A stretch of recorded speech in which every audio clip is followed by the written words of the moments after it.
Pain నెల expire అయింది, 3 రోజుల క్రితం ఇచ్చిర్రు ఇవి. June 25 expire date. దీనివాడు జూన్ 25 కనిపిస్తుందా మంచిగా? Expire date June 25. ఒక దాని మీద అయితే ఎక్స్పైర్ డేటే లేదు అసలు. ఎంతమందికి నాశనం చేస్తారు, ఎంతమంది ప్రెగ్నెంట్ లేడీస్ వస్తారు ఇంటికి, వాళ్ళందరికీ వేస్తారా మీరు? ఏమన్నా అయితే వాళ్ళు బాధ్యులు స్టాఫ్ ఉన్నాయి ఇక్కడ, రెస్పాన్సిబిలిటీ ఇవ్వరు. ఇక్కడ రెస్పాన్సిబిలిటీ ఇవ్వరు, మందులు ఇచ్చే వాళ్ళని కాదు, ఇక్కడ రెస్పాన్సిబిలిటీ ఇవ్వరు. నాకు చెప్పండి అది. మరి మీరు ఎందుకున్నారు? మందులు ఇచ్చేటోళ్ళు,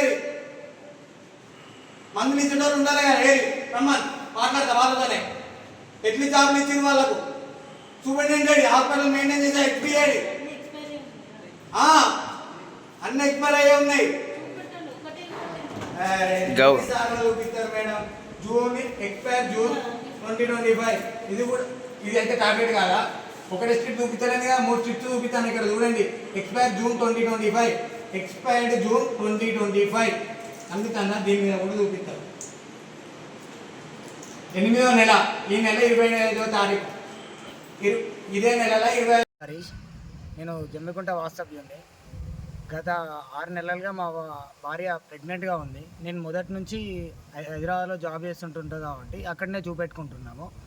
చూసుకోవడం అక్కడ ఇబ్బంది అవుతుంది, ఇక్కడ మా తల్లిదండ్రులు ఉంటారని చెప్పి ఇక్కడికి తీసుకొని వచ్చాము. ఇంటికాడికి తీసుకొని వచ్చిన తర్వాత మా ఇంటి దగ్గర ఉన్న ఆశా వర్కర్లు ఉండి మన దగ్గరలో ఉన్న గవర్నమెంట్ ఆసుపత్రి ఏదైతే ఉందో చాలా అద్భుతంగా చూస్తున్నారు. మంచిగా చాలామందికి డెలివరీలు అవుతున్నాయి, చాలా బాగా రెస్పాన్స్ ఉంటుంది అని అంటే సరే చూద్దామని చెప్పి 30వ తారీఖు 6వ నెల 2025లో ఫస్ట్ టైం హాస్పిటల్కి పంపించాను. నేను అప్పుడు హైదరాబాద్లోనే ఉన్నాను.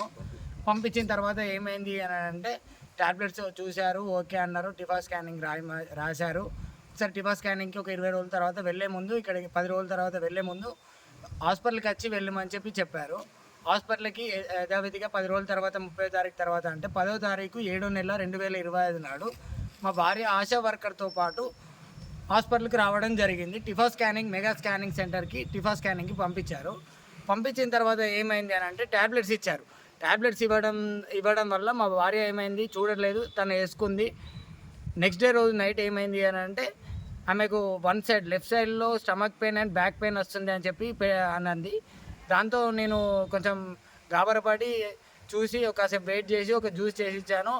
ఆమె అందరితో కొంచెం కుదుట పడింది. దాని తర్వాత ఏమైంది అని అంటే మార్నింగ్ లేచేసరికి మొత్తం మొహం అంతా దద్దుర్లు అయ్యాయి. చాలా వరకు మొహం మీద ఎలా అంటే అసలు చూసి మనం భయపడే విధంగా దద్దుర్లు అవ్వడం జరిగింది అన్నట్టు. ఏంది అని చెప్పి ట్యాబ్లెట్లు తీసి చూడడంతో రోజు రాత్రి చెప్పాలి శనివారం రోజు రాత్రి ఏం చేయడం జరిగింది, ఆ జ్యూస్ ఇవ్వడం జరిగింది, అవి చూసుకోవడం జరిగింది. రాత్రి 1 సమయంలో ఏమైంది, దద్దులు రావడం స్టార్ట్ అయిపోయింది.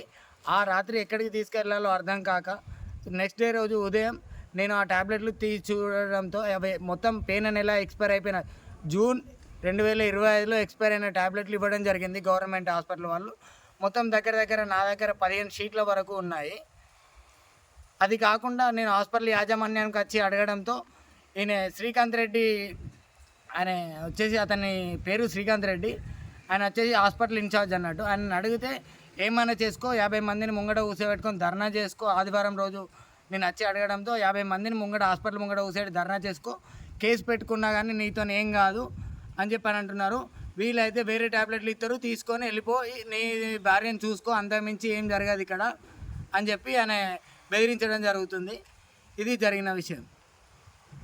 మనం హాస్పిటల్కి వచ్చి అడిగిన తర్వాత ఇటువంటి రెస్పాన్స్ శ్రీకాంత్ రెడ్డి డాక్టర్ దగ్గర నుంచి లేకపోవడం ద్వారా మనం ఏం చేసాం, 100కి కాల్ చేశాను.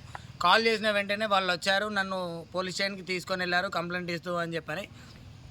దాని తర్వాత నేను ప్రైవేట్ హాస్పిటల్లో మా వైఫ్కి అయిన రియాక్షన్ని బట్టి చూపిద్దామని చెప్పి ప్రైవేట్ హాస్పిటల్కి వెళ్తే ప్రైవేట్ యాజమాన్యంలో ఎవరు ఈరోజు అందుబాటులో డాక్టర్లు లేకపోవడం వల్ల నేను మళ్ళీ తిరిగి సివిల్ హాస్పిటల్కే రావడం జరిగింది. సివిల్ హాస్పిటల్లో డాక్టర్స్ చూస్తే గైనకాలజిస్ట్ అనే వాళ్ళు ఎవరు లేరు, ప్రజెంట్ ఖాళీగా కూర్చోవడం జరిగింది. ఒక నర్సు ఉన్నారు, ఏఎన్ఎం, ఇంతకుమించి ఎవరు లేరు. ఎవరికి చూపెట్టాలో అర్థం కాని పొజిషన్లో మేమున్నాము. దీనికి తప్పకుండా సాయం చేయగలరని చెప్పి కోరుకుంటున్నాను.